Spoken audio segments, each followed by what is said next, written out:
Hello future officers, कैसे हैं आप सब। आज की टेस्ट सीरीज हमारी हिंदी में है, तो सॉल्व करते हैं आज की टेस्ट सीरीज और देखते हैं ना कितने क्वेश्चन सही करते हैं। कुछ क्वेश्चंस मैंने इसमें पुराने लिए हैं और कुछ नए भी लिए हैं, तो देखते हैं। पहला क्वेश्चन है, कह रहा है पाइप में संक्षारण किसके कारण होता है। मतलब जो वाटर पाइप लगाया जाता है उसमें संक्षारण मतलब जो जंग लग जाती है किसके कारण होता है। नंबर 1, सामग्री में अशुद्धियाँ विशेष रूप से जिनका विभव कम होता है उसके कारण होता है। नंबर 2, पानी में घुली हुई ऑक्सीजन के कारण होता है। नंबर 3, पानी के पीएच मान के कारण होता है। नंबर 4, उपरोक्त सभी सबके कारण होता है। तुम्हारा सही आंसर क्या है? उपरोक्त सभी, मतलब इन सब के कारण क्या होता है, पाइप में संक्षारण होता है। कौन से पाइप में? वाटर पाइप में। दूसरा क्या है, कह रहा है स्वच्छता में मेन होल डैश के लिए उपकरण है। मतलब स्वच्छता में मेन होल के डैश के लिए क्या उपकरण यूज किया जाता है।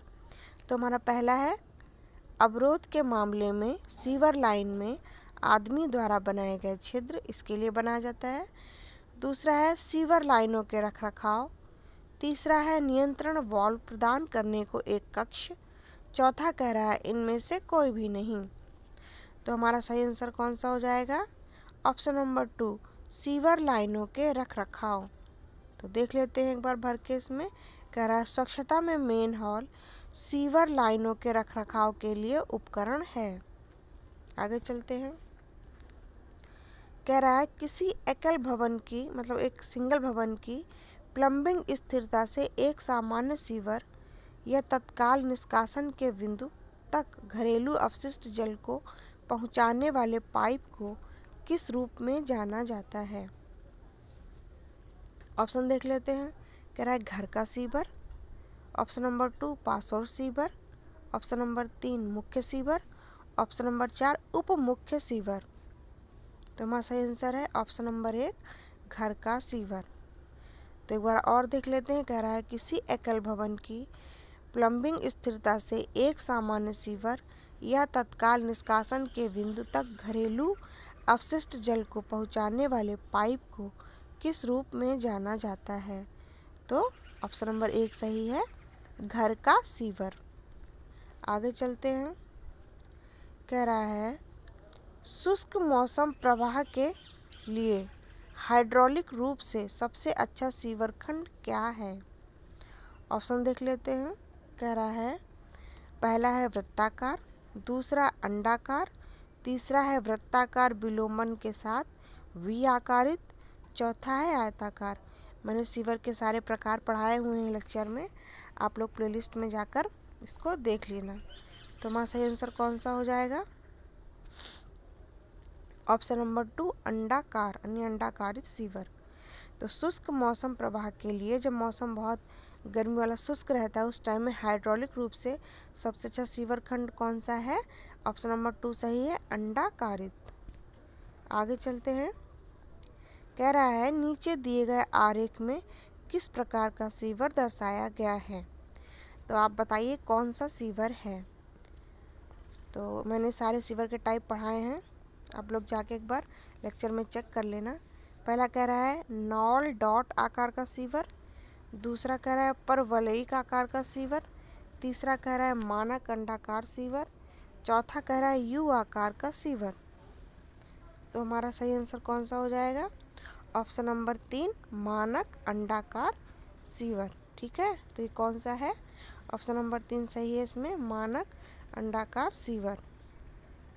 आगे चलते हैं। कह रहा है 1000 में 1 के ढलान पर बिछाए गए 1.0 मीटर व्यास के कंक्रीट सीवर का ढलान पूर्ण बहने पर 1 मीटर बटे सेकेंड का वेग विकसित करता है। जब यह आधा भरा रह जाता है तो सीवर से प्रवाह का वेग क्या होगा। ऑप्शन देख लेते। कह रहा है कि पहला 0.5 मीटर बटे सेकेंड, दूसरा 1.0 मीटर बटे सेकेंड, तीसरा 2.0 मीटर बटे सेकेंड, चौथा 4.0 मीटर बटे सेकेंड। तो हमारा सही आंसर कौन सा है इसमें? ऑप्शन नंबर 2, 1.0 मीटर बटे सेकेंड। ठीक है, तो ये क्वेश्चन है न्यूमेरिकल टाइप का। जब सारे न्यूमेरिकल कराएंगे तो इसको कराएंगे न्यूमेरिकल में। अभी बस थोड़े क्वेश्चन आंखों के सामने से गुजरते रहेंगे न्यूमेरिकल भी, तो थोड़ा सा आइडिया लगता रहेगा कैसे न्यूमेरिकल आएंगे। आगे चलते हैं।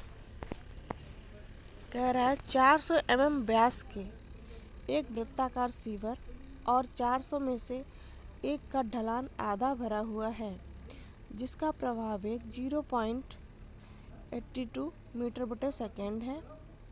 यदि ढलान को 100 में 1 बना दिया जाए तो प्रवाह का कितना वेग प्राप्त होगा। ऑप्शन नंबर ए क्या कह रहा है 3.82 मीटर बटे सेकेंड। ऑप्शन नंबर 2 क्या कह रहा है 0.82 मीटर बटे सेकेंड। ऑप्शन नंबर 3 क्या कह रहा है 1.64 मीटर बटे सेकेंड। ऑप्शन नंबर 4 क्या कह रहा है 0.41 मीटर बटे सेकेंड। तो इसका सही आंसर देख लेते हैं। इसका सही आंसर ऑप्शन नंबर 3 1.64 मीटर बटे सेकेंड। ये भी हमारा न्यूमेरिकल है। जब न्यूमेरिकल कराएंगे सारे सॉलिड वेस्ट के तो इसको करा देंगे। सॉरी, ये लिक्विड वेस्ट का न्यूमेरिकल है, तो लिक्विड वेस्ट के सारे न्यूमेरिकल एक साथ कराएंगे तो इसको भी करा देंगे। अभी थोड़ा बस आंखों के सामने से गुजरते रहना चाहिए न्यूमेरिकल, आइडिया लगता है कैसे होंगे न्यूमेरिकल। तो अगला क्वेश्चन हमारा है एक सीवर आमतौर पर स्वतः मार्जनी वेग प्राप्त करने के लिए डैश पर निर्दिष्ट किया जाता है। तो इसमें डैश में क्या भरेंगे। पहला है प्रवाह की औसत प्रति घंटा दर। दूसरा कह रहा है प्रवाह की न्यूनतम प्रति घंटा दर। तीसरा कह रहा है सीवर रनिंग आधा भरा। चौथा कह रहा है प्रति घंटे की दर से प्रवाह। तो हमारा सही आंसर है इसमें प्रवाह की न्यूनतम प्रति घंटा दर, यानी ऑप्शन नंबर 2। तो हमारा सही आंसर है ऑप्शन नंबर 2। जरा भर के देख लेते हैं।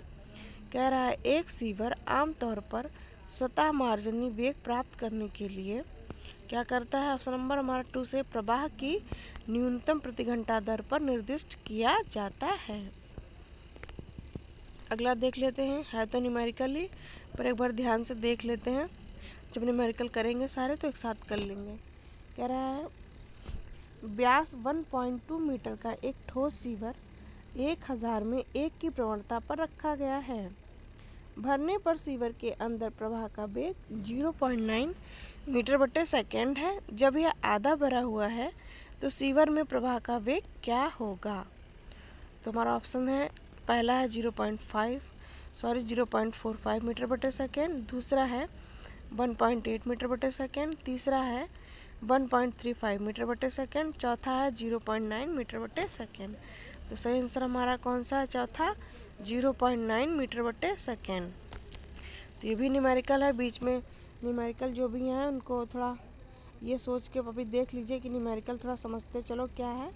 जब न्यूमेरिकल कराएंगे तो सारे करा देंगे। आगे बढ़ते हैं। कह रहा है भारत में सभी सीवर्स के लिए स्वशोधन वेग होता है।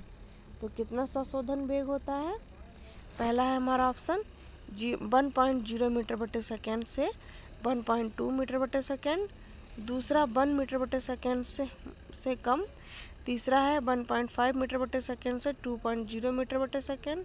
चौथा है 3.0 मीटर बटे सेकेंड से 3.5 मीटर बटे सेकेंड।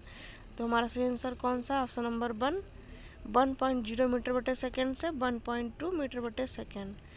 तो पहला वाला हमारा सही आंसर हो गया। तो भारत में सभी सीवर्स के लिए स्वशोधन वेग कितना है, 1.0 मीटर बटे सेकेंड से 1.2 मीटर बटे सेकेंड। आगे चलते हैं। कह रहा है मल प्रणाली की संयुक्त प्रणाली के लिए निम्नलिखित में से कौन सा विकल्प सही है। ऑप्शन हमारे दिए गए हैं। पहला है सीवेज और वर्षा का जल। दूसरा शुष्क मौसम प्रवाह और वर्षा का जल। तीसरा सीवेज और औद्योगिक अपशिष्ट। चौथा औद्योगिक अपशिष्ट और वर्षा का जल। तो सही आंसर देख लेते हैं कौन सा है। कह रहा है ऑप्शन नंबर 1 सीवेज और वर्षा का जल। तो मल प्रणाली की संयुक्त प्रणाली के लिए निम्नलिखित में से कौन सा विकल्प सही है, सीवेज और वर्षा का जल, यानी विकल्प नंबर पहला। आगे चलते हैं। न्यूमेरिकल है, फिलहाल देख लेते हैं। कह रहा है एक वृत्ताकार सीवर का व्यास 300 मिलीमीटर है और दूसरे का व्यास 600 मिलीमीटर है। जब दोनों आधे भरे प्रवाहित होते हैं तो दोनों पाइपों में वेगों का अनुपात क्या होगा? ये दोनों पाइपों का ढलान समान है।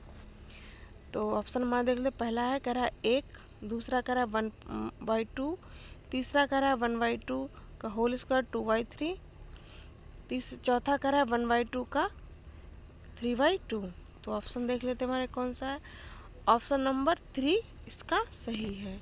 तो न्यूमेरिकल अभी फ़िलहाल देखते चलो, कराएंगे तब सारे कराएंगे। अगला है क्या कह रहा है, भारत जैसे देश के लिए जहां वर्षा मुख्य रूप से एक मौसम तक ही सीमित है, उपयुक्त सीवरेज प्रणाली है। देखो मैंने सीवरेज प्रणाली सारे प्रकार की पढ़ा रखी है लेक्चर में, तो आप एक बार उसको देख आइएगा तब ज़्यादा समझ में ये आएगा। तो ऑप्शन देख लेते हैं। पहला कह रहा है पृथक प्रणाली, दूसरा कह रहा है संयुक्त प्रणाली, तीसरा कह रहा है आंशिक संयुक्त प्रणाली, चौथा कह रहा है आंशिक पृथक प्रणाली। तो हमारा सही आंसर ऑप्शन नंबर 1 पृथक प्रणाली। भारत जैसे देश के लिए जहां वर्षा मुख्य रूप से एक मौसम तक ही सीमित है, उपयुक्त सीवरेज प्रणाली कौन सी होगी? पृथक प्रणाली। आगे चलते हैं। कह रहा है मैनिंग के सूत्र का उपयोग करके, देखो मैनिंग के सूत्र का उपयोग करके वृत्ताकार चलन खंड के लिए कैसे कैसे निकालते हैं, ये सब बाद में न्यूमेरिकल में करेंगे। अभी फ़िलहाल क्वेश्चन पे थोड़ा सा ध्यान दे लेते हैं।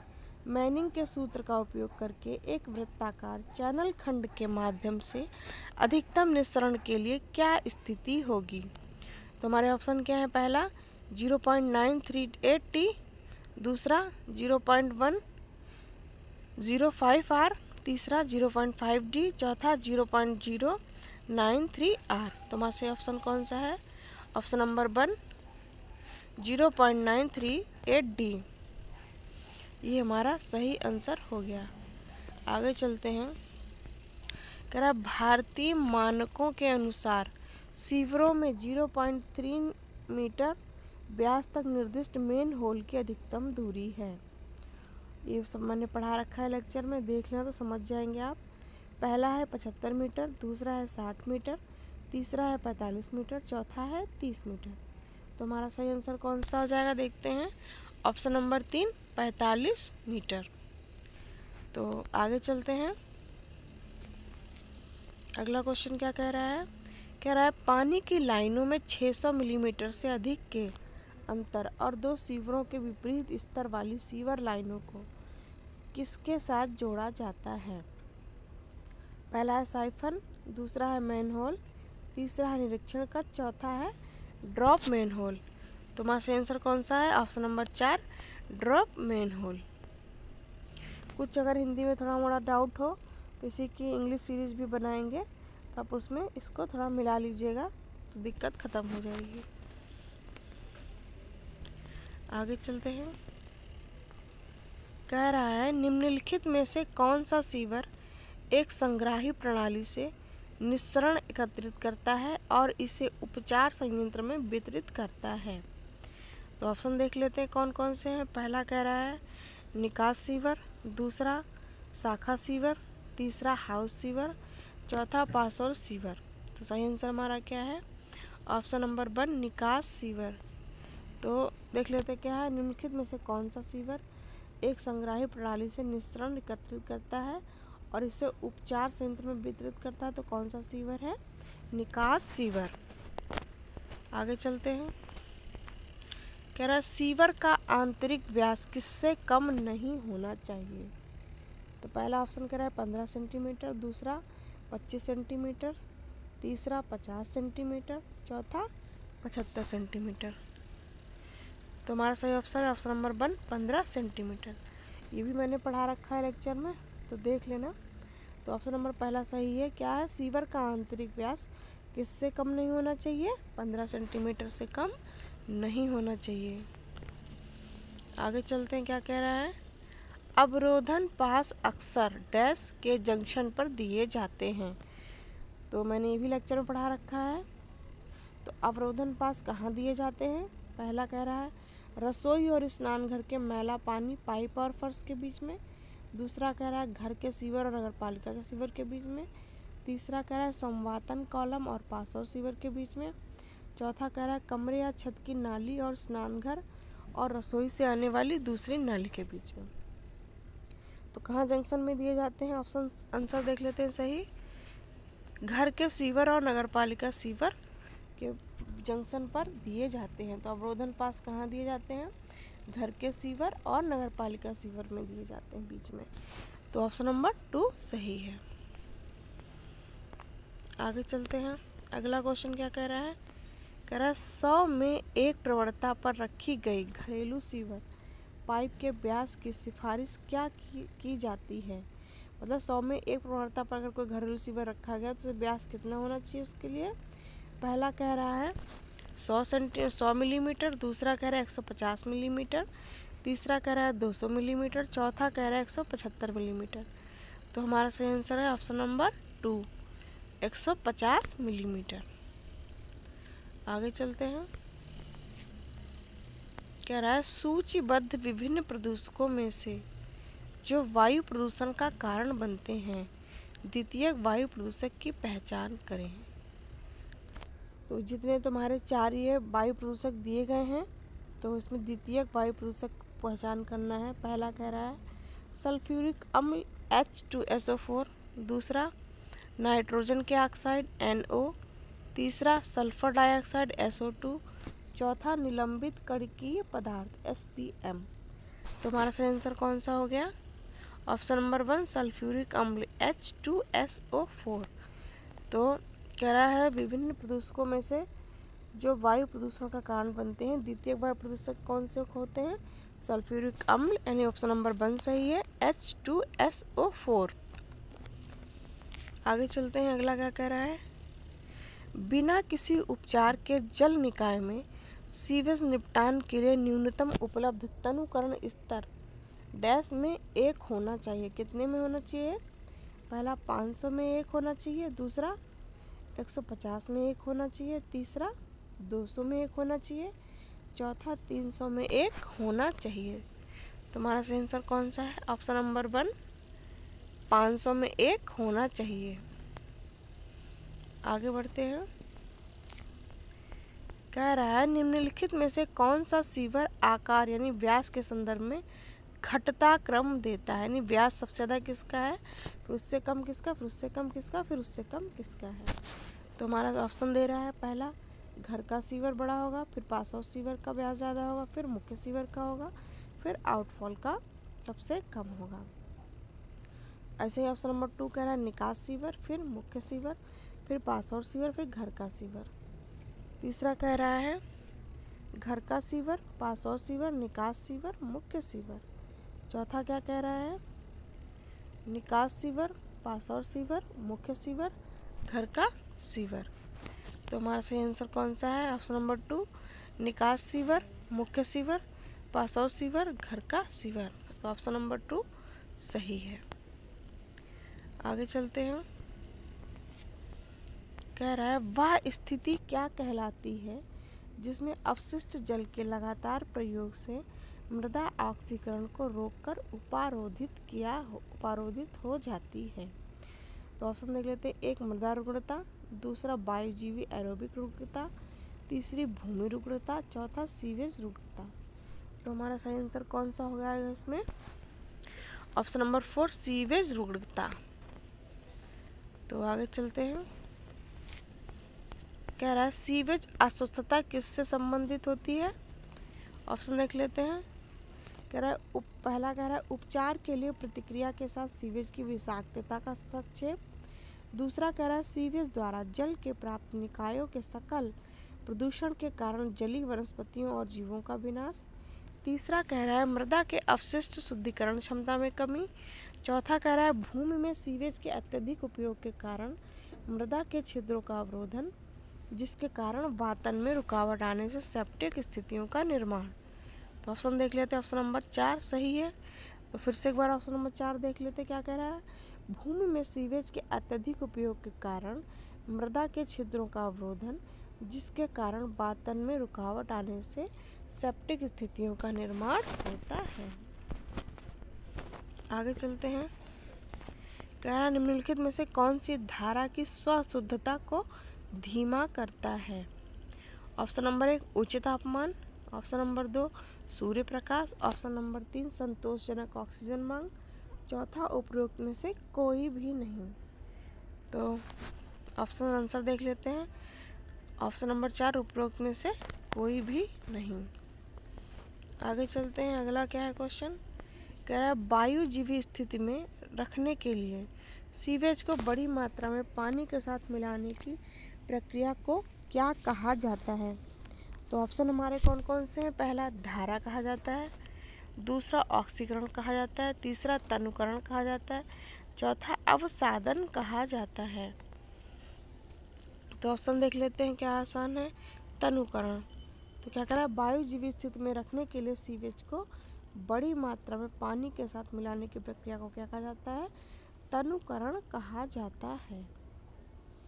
आगे चलते हैं, अगला क्वेश्चन क्या है। कह रहा है एक उपचारित अपशिष्ट जल प्रारंभिक संदूषक सांद्रता प्रवाह दर कितनी है?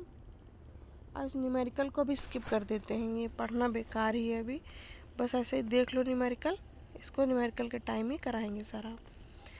अगला क्या है, कह रहा है अशुद्ध गैसों के निस्सरण के लिए सेप्टिक टैंक में दिए गए पाइप का नाम बताइए।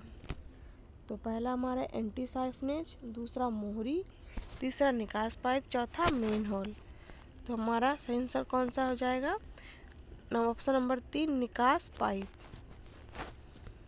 आगे चलते हैं, कह रहा है भराव क्षेत्र द्वारा उत्पादित गैसों में मुख्य रूप से डैश शामिल होती है। कौन कौन सी गैस शामिल होती है?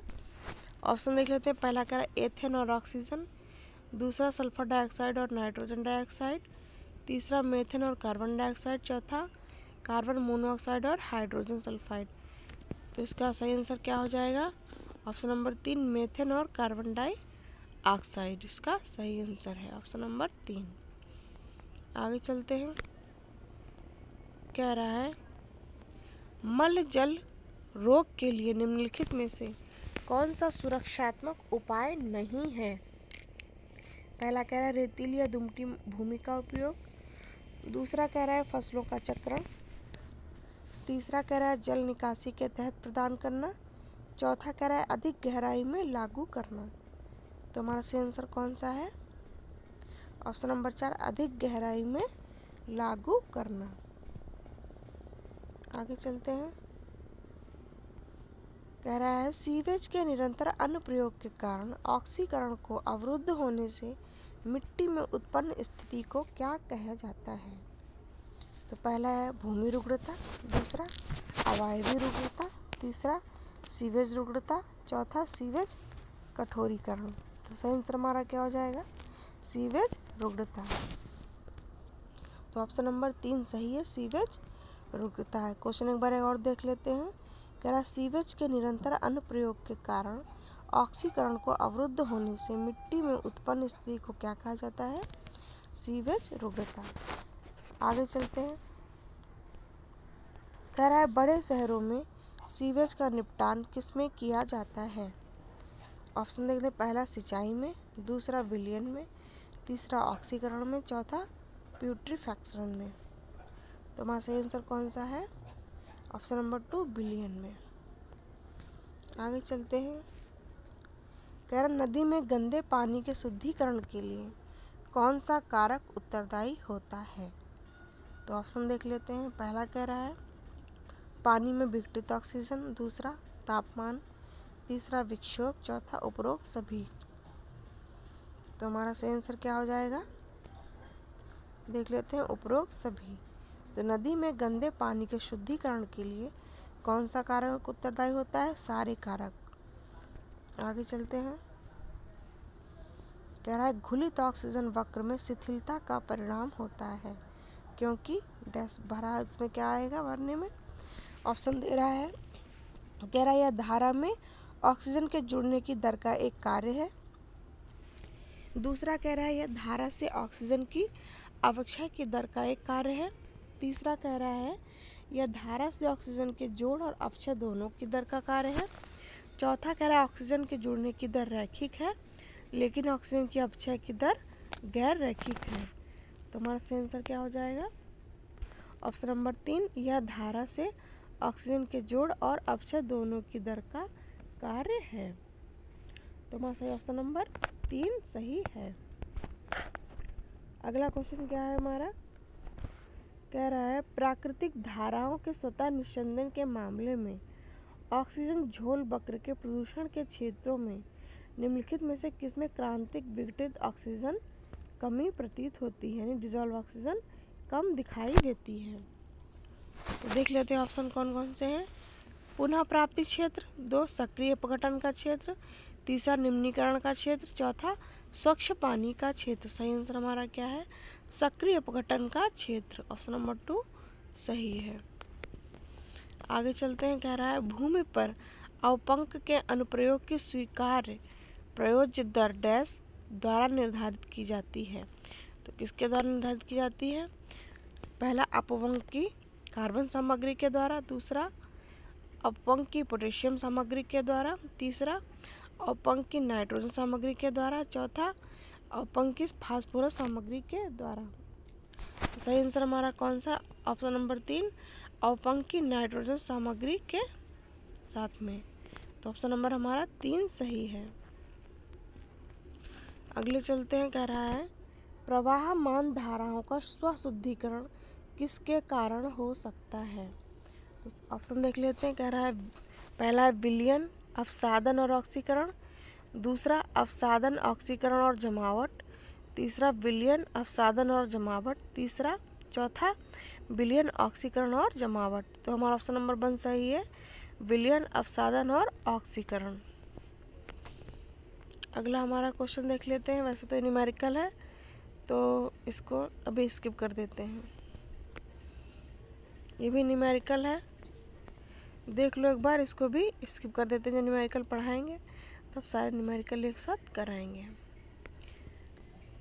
अब देखते हैं क्या है। कह रहा है अवायवी अवपंक पाचन टैंक से मुक्त 2 मुख्य गैसों में शामिल हैं। कौन कौन सी गैसें निकलती हैं? पहला है NH3 और CO2, दूसरा CO2 और CH4, तीसरा CH4 और H2S, चौथा NH3 और CH4। सही आंसर हमारा है ऑप्शन नंबर 2 CO2 और CH4। तो अवायवी अपवंक पाचन टैंक से मुक्त 2 मुख्य गैसों में शामिल कौन है? CO2 और CH4, यानी ऑप्शन नंबर 2 करेक्ट है। आगे चलते हैं। कह रहा है ध्वनि दबाव का वह थ्रेशोल्ड क्या होता है जिस पर एक सामान्य स्वस्थ व्यक्ति प्रतिक्रिया कर सकता है? ऑप्शन हमारे कौन कौन से हैं? कह रहा है पहले में 0.0002 PA, ऐसे करके ऑप्शन देख लेना, बहुत जीरो है इसमें। तो ऑप्शन नंबर 2 हमारा सही है। आगे चलते हैं। कह रहा है निम्नलिखित में से कौन सी सामग्री गैस और लीचट गतिविधि के नियंत्रण के लिए भराव क्षेत्र सीलेंट के रूप में उपयोग की जाती है? ऑप्शन हमारे कौन कौन से हैं? पहला चूना, दूसरा रेत, तीसरा फ्लाई ऐश, चौथा वेंटोनाइट। तो हमारा सही ऑप्शन कौन सा हो जाएगा? Option number 4 वेंटोनाइट। आगे चलते हैं। कह रहा है रासायनिक रूपांतरण प्रक्रिया का विवरण नीचे दिया गया है। तो क्या क्या दिया गया है? पहला तरल टार और एक गैसीय धारा जिसमें H2O, CH4, CO, CO2 समान रूप से प्राप्त होते हैं। दूसरा, यह एक अत्यधिक ऊष्माशोषी प्रक्रिया है। रूपांतरण प्रक्रिया निम्नलिखित है। कौन सी है होगी? Option number 3 तापांशन। तो इसकी तापांशन सही प्रक्रिया होगी। आगे चलते हैं। कह रहा है शुष्क जानवर और सब्जी अपशिष्ट में कौन से अपशिष्ट शामिल होते हैं? तो कार्बनिक, इसका सही आंसर हो गया ऑप्शन नंबर 4 कार्बनिक अपशिष्ट शामिल होते हैं। एक बार और देख लेते हैं क्वेश्चन। कह रहा है शुष्क जानवर और सब्जी अपशिष्ट में शामिल होते हैं कौन? ऑप्शन नंबर 4 कार्बनिक अपशिष्ट शामिल होते हैं। आगे चलते हैं। कह रहा है लीचट के संबंध में निम्नलिखित में से कौन सा कथन सही है? लीचट के बारे में पूछ रहा है। लीचट पता होगा क्या है? वैसे इस पर छोटा सा एजुकेशन कार्ड का लेक्चर बनाया है, आप देख लेना। पहला क्या कह रहा है, इसे बिना किसी उपचार के जल निकायों में निर्वहित किया जा सकता है। दूसरा, इसका उपयोग उद्यानों में सिंचाई के लिए किया जा सकता है। तीसरा, इसका उपयोग अपशिष्ट जल के उपचार के लिए किया जाता है। चौथा, यह एक भराव क्षेत्र में उत्पन्न होता है। तो हमारा सही आंसर कौन सा हो जाएगा? ऑप्शन नंबर 4, यह एक भराव क्षेत्र में उत्पन्न होता है। आगे चलते हैं। कह रहा है डैश एक उपकरण है जिसका विशिष्ट वाष्पशील कार्बनिक यौगिकों की उपस्थिति का पता लगाने के लिए उपयोग किया जाता है, जैसे गैसोलीन और उथले बोरहोल के उपयोग के माध्यम से एक भराव क्षेत्र में मीथेन। तुम्हारा पहला है विद्युत प्रतिरोधकता मीटर, दूसरा ग्राउंड प्रोबिंग रडार, तीसरा जियोमैग्नेटिक्स, चौथा फोटो आयनीकरण मीटर। तुम्हारा से ऑप्शन कौन सा आंसर जाएगा? ऑप्शन नंबर 4, फोटो आयनीकरण मीटर, चौथा सही हो गया। आगे चलते हैं। कह रहा है नगर पालिका ठोस अपशिष्ट के तापक मान का आकलन करने में अपशिष्ट में कार्बन से नाइट्रोजन का अनुपात की श्रेणी क्या है? कार्बन नाइट्रोजन का अनुपात पूछ रहा है।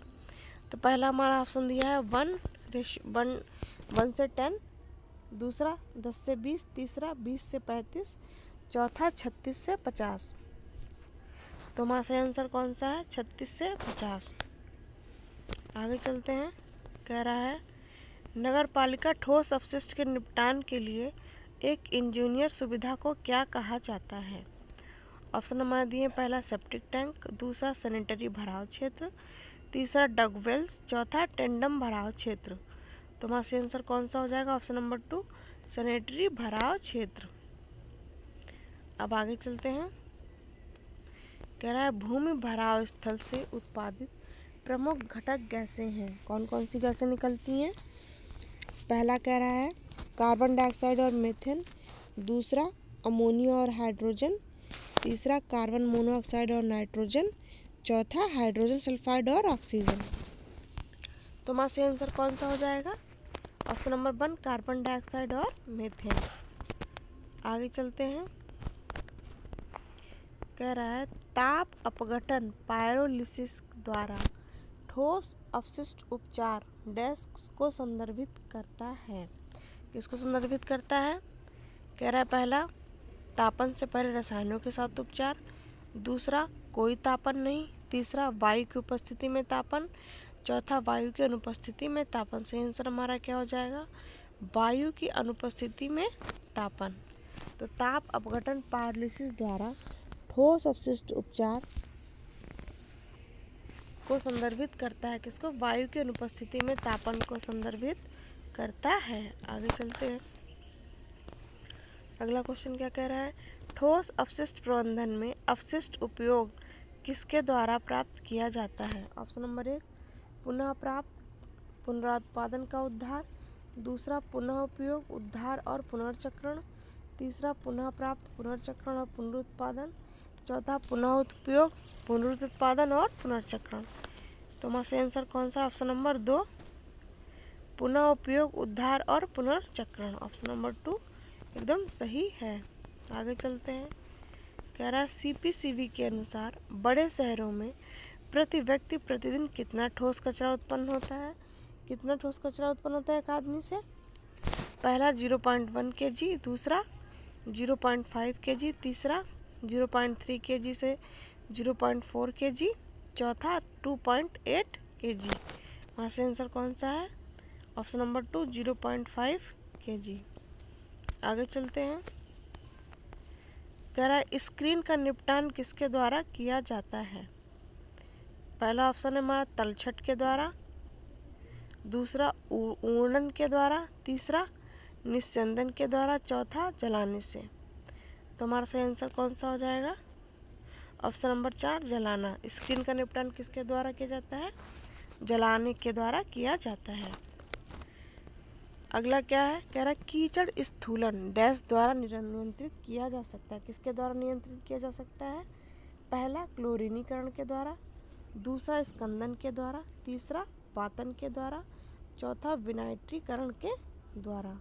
तो हमारा सही आंसर कौन सा है? ऑप्शन नंबर 1, क्लोरीनीकरण के द्वारा, कीचड़ स्थूलन क्लोरीनीकरण के द्वारा नियंत्रित किया जा सकता है। चौथा क्या कह रहा है अगला, कह रहा है रोगजनक जीवाणु का पूर्ण नाश सुनिश्चित करने के लिए कूड़े के निपटान का सबसे अच्छा तरीका कौन सा है।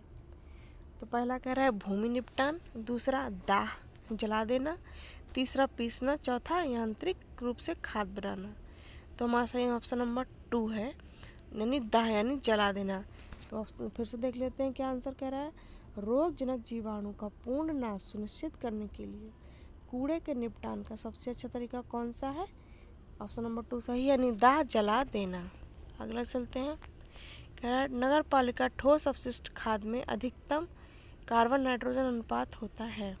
Option number 1 10:1, option number 2 20:1, option number 3 30:1, option number 4 40:1। तो हमारा सही आंसर कौन सा हो जाएगा, ऑप्शन नंबर 2 20:1। तो नगर पालिका ठोस अपशिष्ट खाद में अधिकतम कार्बन नाइट्रोजन अनुपात होता है, ऑप्शन नंबर 2 सही है, 20:1। आगे चलते हैं, क्या कह रहा है, भारत में प्रचलित यांत्रिक खाद बनाने की वायुजीवी विधि को क्या कहा जाता है। पहला इंदौर विधि, दूसरा नागपुर विधि, तीसरा बेंगलोर विधि, चौथा भोपाल विधि। तो हमारा सही आंसर कौन सा है, ऑप्शन नंबर 1 इंदौर विधि। आगे चलते हैं, अगला क्वेश्चन क्या कह रहा है, पानी की गंध किसके द्वारा निर्धारित की जा सकती है। यानी पानी में कैसी महक आ रही है, किससे निर्धारित करते हैं। ऑप्शन हमारे दिए हैं, पहला तापमापी से, दूसरा ओस्मोस्कोप से, तीसरा जैक्सन स्केल मीटर से, चौथा उपयुक्त में से कोई भी नहीं। तो हमारा सही आंसर कौन सा है, ओस्मोस्कोप से। तो पानी की गंध किसके द्वारा निर्धारित की जा सकती है, ओस्मोस्कोप से, यानी कि ऑप्शन नंबर 2 सही है। आगे चलते हैं, कह रहा है पीने के पानी में अत्यधिक नाइट्रेट किसका कारण बनता है।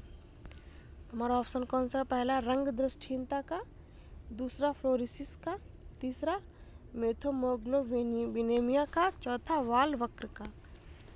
तो पीने के पानी में अत्यधिक नाइट्रेट किसका कारण बनता है, ये देख लेते हैं, ऑप्शन नंबर 3 सही है, मेथोमोग्लोबिनेमिया का कारण बनता है। आगे चलते हैं, कह रहा है मध्यम आकार वाले स्क्रीन सीमा में 2 बार के बीच कितना स्थान होना चाहिए।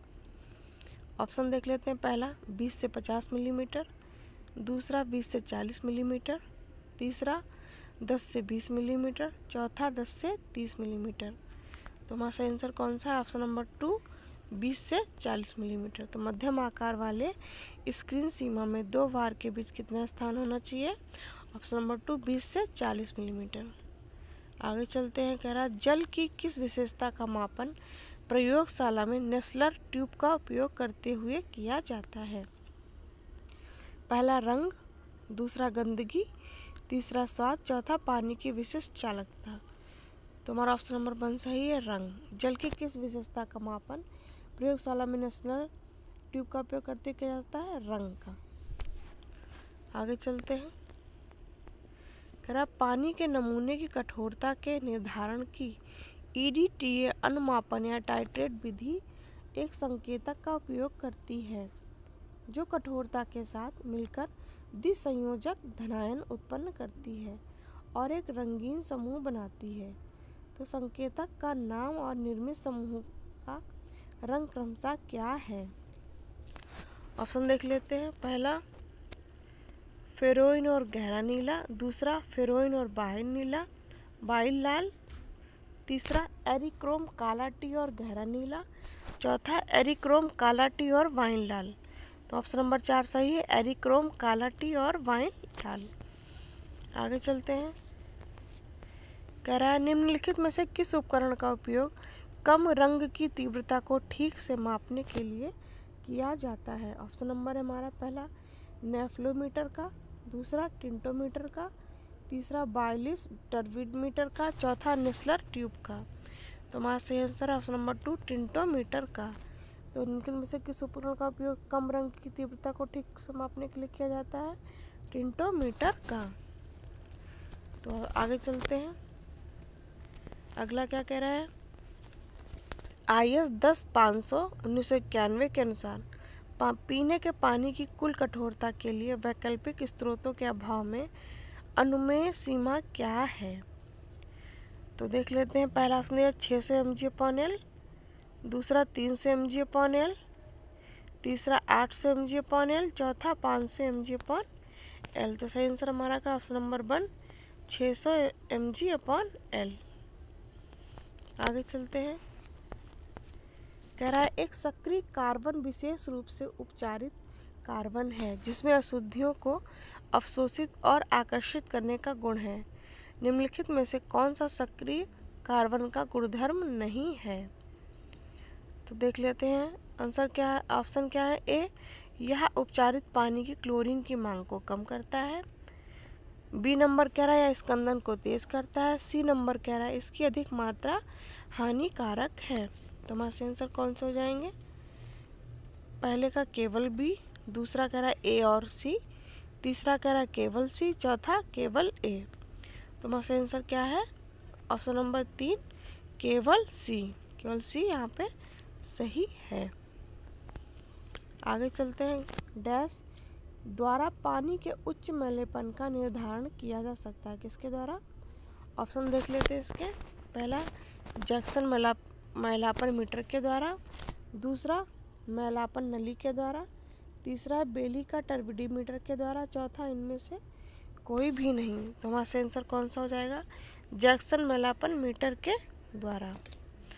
तो जैक्सन मैलापन मीटर के द्वारा पानी के उच्च मैलेपन का निर्धारण किया जा सकता है।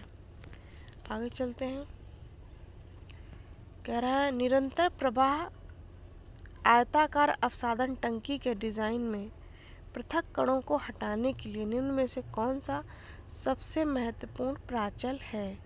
पहला कह रहा है टंकी की गहराई, दूसरा कह रहा है टंकी की लंबाई, तीसरा कह रहा है सतत अतिप्रवाह दर, चौथा कह रहा है उपचारण किए जाने वाले पानी का तापमान। तो हमारा सही आंसर ऑप्शन नंबर 3 सतह अतिप्रवाह दर।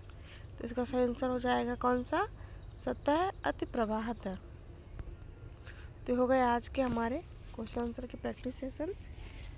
प्रैक्टिस जम के करते रहिए, बहुत ज़रूरी है क्योंकि एग्ज़ाम खोपड़ी पे आ जाने से कुछ भी नहीं होगा। हर बार एग्ज़ाम आगे चले जाते हैं और हम लोग हर बार ही हार जाते हैं, पर इस बार टाइम से सब कुछ कंप्लीट करा रहे हैं, तो साथ साथ में टाइम से कंप्लीट करा दे रहे हैं, कर लीजिए। और जितने भी लेक्चर वेक्चर होंगे हम सब धीरे धीरे बनाते रहेंगे, डोंट वरी। और 1500 क्वेश्चन की प्रैक्टिस करनी है, इसलिए उनको भी देना रोज़ बहुत ज़रूरी है। धन्यवाद।